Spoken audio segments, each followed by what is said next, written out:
Planetary rings like Saturn's are generally quite short-lived. They don't last for very long. But what is it that actually makes them disappear and completely vanish? Because Saturn is quite unique in the sense that it has these significant rings that we can see from Earth quite well, but it's not the only ones that does have a ring system. So Uranus, Neptune and Jupiter, which are shown in the green boxes there, do have ring systems, but they're just not as significant as Saturn's. Saturn's are quite dense, they're very easy to see from Earth, whereas the Jupiter one and the Neptune one recently have been seen by the James Webb Space Telescope, which you can see there, and they're quite faint in comparison to what Saturn's are. So it's the only one that's really got significant rings, and that suggests something different has happened there compared to the other gas giants. Now, the main thought or theory as to how they may have formed is from the disintegration of an icy moon. So one of the leading ideas is that there's been some ancient moon of Saturn sometime in the past that got too close, and the gravitational tides from Saturn pulled it apart, which then became its ring structure that we see today. Now that is likely because it went inside the Roche limit. So the Roche limit is a distance from a larger object that a small object. So let's say the moon is the smaller object, or a moon is a smaller object. You've then got a larger planet like Jupiter. If that moon gets to the Roche limit, then the internal gravitational attraction holding the moon together is not strong enough to hold itself together in comparison to the strong tides from the planet. So once it gets too close, those tides from the planet will pull it apart, and you'll end up with like a debris disk and then a ring around the planet. And this is what's thought to have happened to a moon around Saturn at some point in the past, which is why we see the rings now. And that is why we don't see such significant rings around the other planets, because that hasn't occurred there in the same time frame.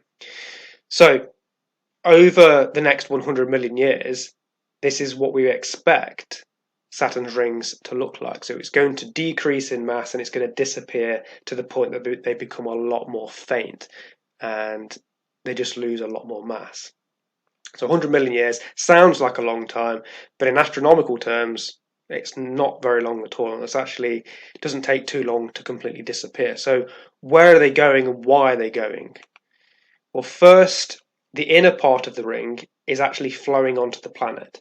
So some of it is falling onto Saturn, and Saturn is increasing in mass, not by a huge amount, but that is where the inner part of this ring is going.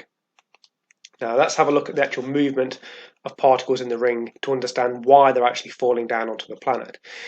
But you can imagine the ring as lots of individual particles or little moons all orbiting in the same direction. They're quite close to each other. Size-wise, the maximum size of particles in the ring are around about a metre in size. So a few metres in size is what their maximum size is, but they're typically smaller than that. So they're quite small particles, and they're all going around in the same direction, in the same way that you would have cars on a multi-lane road all going in the same direction. Their relative motion is not that great, but they're all going around quite fast, and they're going about a few tens of kilometres per second around Saturn, so quite fast. Now, as they're going around in the same direction, they do slightly bump into each other. So they do collide because it's a fairly dense ring, and when they do collide, it gives them some movement into the planet and out. We call that radial movement. So some of them will be knocked on movement slightly inwards and then slightly out. Now that can cause about on the order of tons. So between 0.4 2.9 tons per second is falling onto Saturn, and this is where that mass loss is occurring on the inner part of the ring system. Now, it's actually known as a viscous spreading. So not only is it spreading inwards due to those collisions, but it's also spreading outwards as well, which we'll have a look at, which is actually what's formed these here. So not only is it going inwards to the planet, the outer part of the ring is going out, and it's going beyond the Roche limit.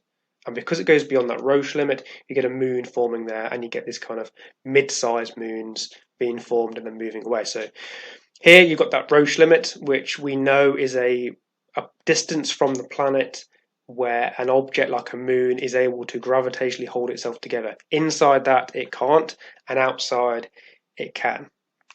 Now what happens is, because it's spreading, So some of it spreads inwards. The bit that's spreading outwards goes beyond that Roche limit. It's no longer being restricted by those strong tides of the planet. So those individual particles can gravitationally attract each other. They can grow slowly into a moon. So as it spreads, you get a moon forming at the ring edge, like that. And what happens here is that that moon then actually causes a feature in the ring, or a structure in the ring, which is known as a spiral density wave. And that actually, those interactions cause an outward migration. So because that those structures in the ring orbit at a different velocity than the ring itself, in order to conserve energy, then the moon has to move further out on a wider orbit. So actually you get an outward migration. And this happens over and over again. And each time you get a new moon forming, and each time the ring has got smaller. So the actual moon itself gets smaller on the next one that is formed. So enjoy the rings while you can, because they won't always be there, and we have quite a interesting time at the moment to see them in quite good detail. So thank you for watching, and if you enjoy, then check out some of the other videos.